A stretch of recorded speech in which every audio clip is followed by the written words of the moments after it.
dobrih 2 mesecih sva z našim snemalcem Rajkom Rudežem obiskala občino Radovljica in se oglasila pri županu občine Radovljica Cirilu Globočniku, s katerim sva spregovorila, kakšni so njihovi ukrepi in še nekaj drugih pomembnih tem, ki so pomembne za samo občino Radovljica.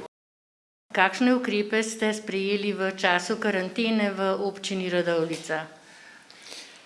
Ja, lahko povem, da se je najprej sestal štab civilne zaščite v 100% zasedbi in lahko rečem, da smo z vsemi inštitucijami, tako zdravstvenim domom kot Rdečim križem, poveljnikom civilne zaščite in pa seveda mojimi sodelavci naredili en plan in lahko rečem, da se je kar zelo dobro obnesel. In pa da sem vesel, da naše občanke in pa občani kar zelo spoštujejo red in disciplino, tako da smo pravzaprav veseli, da nimamo večjih problemov. Med samo karanteno pa ste se odločili tudi za samo akcijo, da vsem tistim, ki so se nahajali v trgovini, poklonite rokavice. Z vami je bil tudi poveljnik civilne zaščite v Radovljici, Janez Koselj.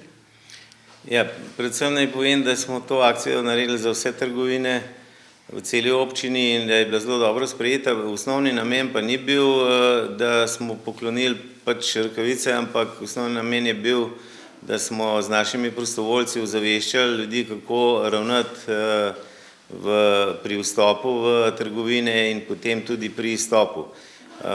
Lahko rečem, da je bilo to tudi zelo pozitivno sprejet. Nekaj smo pa poklonili tudi mask za zaposlene v posameznih trgovinah. Moje ime je Alenka Podakar, sem pa vodja trgovine Spar Radovljica. Zdaj sicer se nekako tudi pri nas že dobi več opreme, na začetku smo imeli težave, ker jih nismo dobili dovolj, tako da vsekakor se pa zahvaljujemo temu, da so danes prišli civilna zaščita, da bodo strankam, ki imajo, mislim, da večje težave dobiti zaščitne maske, kot pa mi, tako da bomo veseli, da bodo lažje se zaščitili, ko pridejo k nam v trgovine. Nam je pa vsekakor seveda tudi zelo dobrodošlo to, da bomo imeli, da lahko večkrat na dan zamenjamo zaščitno opremo. Tako da mi smo se odločili, da ker smo kar trudili se v zadnjem času zagotoviti nekaj osebne zaščitne opreme tudi iz lastnih virov, iskali vse možne vire, smo se odločili, da tudi trgovinam na ta način pomagamo tudi prebivalcem obenem, tako kot smo že pred tednom izpeljali akcijo in v bistvu na gospodinjstva v občini tudi preko krajevnih skupnosti dostavili neke osnovne zaščitne maske za neko splošno uporabo. Na ta način smo rekli tudi, da pomagamo ozaveščati kupce pa pomagati trgovcem. Se pravi, danes razdelimo nekje preko 4500 parov rokavic, računamo po celi občini pred trgovinam. Trgovkam smo pa ravno tako šli vsaj deloma nasproti in bomo nekje 2600 mask podelili tudi njim, ker se res v tem času trudijo, so, bom rekel, bolj izpostavljena skupina, mogoče premalkrat slišim, da so tudi izpostavljena skupina in se mi zdi prav, da tudi na to gledamo. Tako da jaz sem vesel, da so v današnji akciji pristopile vse krajevne skupnosti, kjer so kakršnekoli trgovine, ki imajo vsaj del tudi živila v svoji prodaji. Res, klele bom rekel, še enkrat hvala vsem krajevnim skupnostim, predsednikom krajevnih skupnosti, ki so jo tudi potrudili, da bo po celi občini akcija danes lepo stekla, že teče. Vsem prostovoljcem, ki so se vključili danes v tole, nekje preko 50 prostovoljcev na vseh lokacijah danes to akcijo pelje, tako da brez njih praktično je ves naš trud zaman. In koliko zaščitnih mask ste prejeli v tem času karantene? So zadovoljive za vse vaše krajevne skupnosti v občini Radovljica? Ja, tukaj moram povedati, da zelo racionalno delamo s to opremo, da smo dobili kar preko 4000 mask preko donacij in pa seveda, da za tiste inštitucije, ki zaprosijo in za katere potem štab civilne zaščite ugotovi, da jih nujno potrebujejo, jih tudi razdelimo. Seveda smo pa razdelili tudi ne čisto narejene maske za vse občane, občanke in to tudi preko krajevnih skupnosti pač distribuirali v posamezne domove in tudi to je bilo pozitivno sprejeto. Torej so se tudi pri vas odzvali občani, da v tem času, v času karantene začnejo z izdelavo zaščitnih mask? Odzvali so se predvsem, da so po krajevnih skupnostih sodelovali pri distribuciji in pa dodelavi. Seveda je bilo pa veliko tudi takih, ki znajo šivati in so pristopili k izdelavi mask za svoje prijatelje, za znance. Tako da trenutno zaenkrat z maskami in ostalo opremo ni problema. No, v Radovljici pa se nahaja tudi dom Janka Benedika in pred domom Janka Benedika ste postavili preventivno 2 zabojnika. Ja, res je, v preteklem tednu smo pač umestili ta 2 zabojnika predvsem iz preventivnega razloga, če bi se pojavil kakšen virus, ne boste verjeli, da ko je bilo to namontirano, naslednji dan so ugotovili en virus, ampak potem, ko so ostale testirali, sem bil pa izredno prvič presenečen in pa zadovoljen, da ostali nimajo tega virusa in tako je tudi še danes in upam, da bo ostalo, kajti oseba je bila takoj premeščena v bolnišnico na Golnik. Alen Gril, direktor doma Janka Benedika v Radovljici. Kakšne ukrepe ste sprejeli v času karantene v vašem domu in kakšno je trenutno stanje? V našem domu je stanje pozitivno, se pravi, imamo vse zaposlene in stanovalce imamo zdrave, zadevo imamo pod nadzorom, tako da v teh dneh ne beležimo novih primerov okužb s koronavirusom. Tako kot sem že poudaril, stanovalci in zaposleni si smo pravili teste in testi so BP. Drugače pa izvajamo maksimalno vse protokole, ki so strani države in nadzornih inštitucij predpisani, tako da smo v bistvu v temu trenutku, kot sem že povedal, zdravi svojcem in s našim stanovalcem pa sporočam, da so njihovi stanovalci oziroma njihovi svojci v domu varni. So stanovalci v izolaciji? V tistem delu, kjer smo imeli primer okužbe s koronavirusom, so naši stanovalci v izolaciji. Sicer pa vse ostalo ne poteka tako kot sicer, aktivnosti nimate, mislim. Tako je.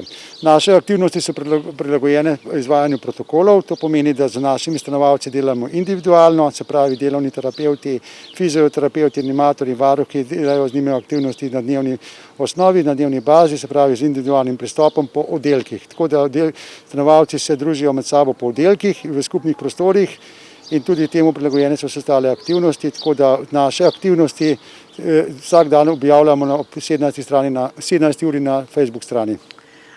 Tukaj imate sedaj postavljena 2 zabojnika v primeru koronavirusa okuženih. Tako je. To smo dogovorili se s civilno zaščito za primer, da bi imeli koronavirus v domu. Imamo vse izpostavljene cono A, B in sivo cono, tako da v tem primeru bi bili tudi ti zabojniki uporabljeni. No, kljub temu, da pa je življenje nekako zastalo, ne samo po občini Radovljica, vse povsod, pa se ta pomladanska dela na gradbiščih nadaljujejo. No, res je, lahko rečem, da občina funkcionira, sodelavci delamo, seveda ne more biti osebnega stika, je pa na voljo pač telefonska in pa internetna povezava. Tako da poskušamo vse poservisirati. Seveda imamo pa odprtih kar nekaj gradbišč, pa ne omenim največje gradbišče, tudi nominalno vrednosti okrog 2 milijona evrov je pravzaprav energetska sanacija osnovne šole v Lipnici. Zelo dobro napreduje, tako da ugotavljam zdaj nekako, da nam je pravzaprav ta izpad iz šole, otrok iz šole prišel prav, ker veliko stvari lahko zdaj upravljajo nemoteno, ki jih v začetku niso mogli. Potem imamo velika investicija, je tudi na Osišah, infrastruktura poteka nemoteno. Ta je bila tudi okrog 500 000 evrov. Potem je investicija na Gubčevi, ki je trenutno zaustavljena, ampak po prvomajskih praznikih se nadaljuje in v roku 3 tednov bodo ta dela zaključena. Imamo še gradbišče tudi na kopališču v Radovljici, gre tudi k koncu, v roku 14 dni bodo zaključena dela za to prvo fazo, ko smo umestili prostor za elektrostrojnico in ploščad za otroški bazen. Seveda pa potekajo tudi pa vse manjše investicije, predvsem popravilo cest na posameznih odsekih, tako kot je bilo iz Ljubnega do Praproš, potem je Staneta Žagarja v Radovljici. Skratka, tisto, kar je vzdrževalnih del, tudi nemoteno poteka in sem zelo zadovoljen, da pač glede na virus in pa vse probleme gradbeniki zelo uspešno delajo. No, osnovne šole so v tem trenutku zaprte, čeprav učenci delajo nadaljavo, prav tako tudi vrtci. Ste se tudi vi kot župan srečali s tem, da ni bilo varstva, da ste morali priskočiti na pomoč? Teh problemov praktično ni bilo, ker je bilo veliko vzajemnega sodelovanja, tako znancev, prijateljev, veliko staršev je jasno doma. Večje probleme, kot sem jih zaznal, so imeli sami starši, predvsem v večjih družinah, kjer je bilo to šolanje nadaljavo izredno zahtevno. Drugače pa lahko rečem, da zaenkrat s tem varstvom nismo imeli problemov. Pohvaliti moram tudi prostovoljce, ki servisirajo tiste, ki so nemočni, tako s hrano, kot tudi z ostalimi pripomočki ali zdravili ali karkoli drugega potrebujejo. In zaenkrat, če bo takole, večjih problemov ne pričakujem. V tem mesecu bi moral biti festival čokolade, to je ena izmed množičnih prireditev, ki je prirasla tudi veliko obiskovalcev. In tokrat je festival čokolade predstavljen virtualno. Ja, tukaj moram povedati, da Zavod Turizem in kultura Radovljica deluje, seveda v omejenem obsegu, in nekako so predlagali, da ta festival pač v fizični obliki je odpadel, ampak so se pa kar lepo po spletu dogajale stvari. Zelo sem bil zadovoljen, da je toliko čokoladnic pristopilo k temu in se mi zdi vseeno, da kljub omejenim pogojem, da se bodo pač ljudje spominjali tega festivala v drugačni obliki. Sem pa prepričan, da bo pa naslednje leto možno ga izpeljati v takem obsegu, kot so bili ti festivali v preteklosti.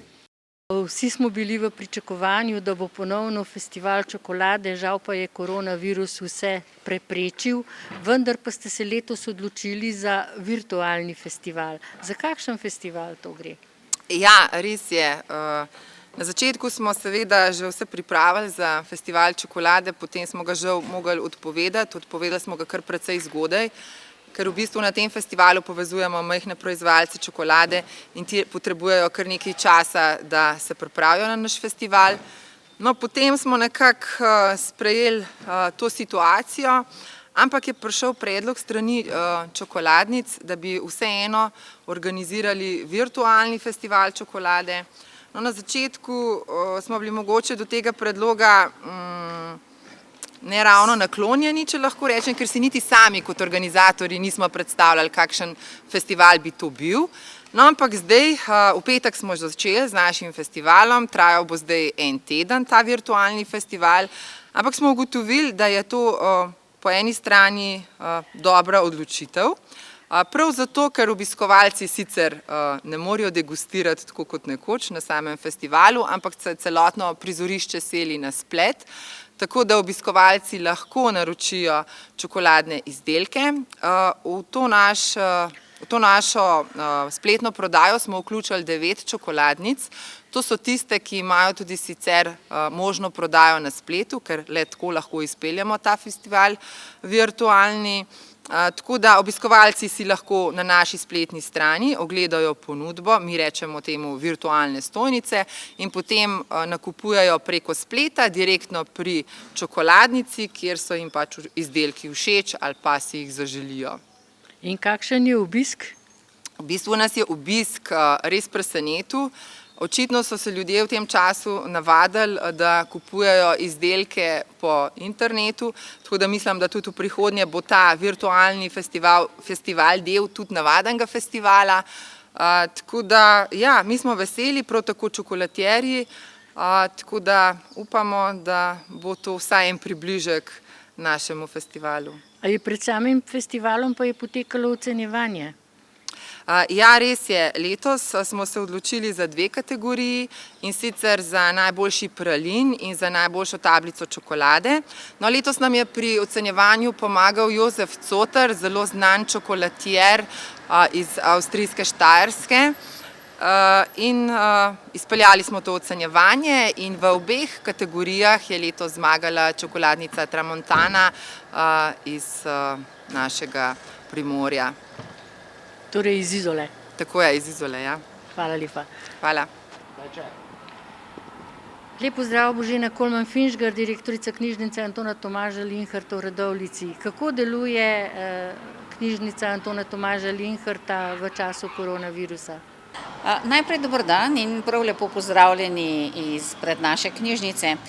Naša knjižnica deluje podobno kot vse slovenske knjižnice, torej najprej smo trdo zaprla vrata 13. marca, nato smo takoj začeli z izposojo e-gradiva, e-knjig, kupili smo jih skoraj 300 novih naslovov, izposoja je narasla za 10-krat, kar nas zelo veseli. In ko je bilo možno, smo sprostili tudi izposojo po pošti. To se pravi, naši člani so nas poklicali, povedali svoje želje in poslali smo jim pakete. Tudi s tem odzivom smo bili zelo, zelo zadovoljni. Približno 20 paketov na dan smo poslali in verjamemo, da so bili naši uporabniki zelo zadovoljni. Mi pa tudi. Z 23. aprilom, torej na dan, svetovni dan knjig, smo pa sprostili tudi tako imenovano brezstično izposojo. To se pravi, ponovno naši bralci nas pokličejo, nas sporočijo svoje želje in potem ob določenih urah dvignejo v vrečki naročene knjige. Seveda z upoštevanjem vseh pravil in lahko rečem, da je tudi ta odziv naših bralcev zelo velik. Čez 30 vrečk pripravimo vsak dan, se je pa seveda zmanjšalo pošiljanje knjig po pošti. Obe storitvi izvajamo še vedno in ves čas.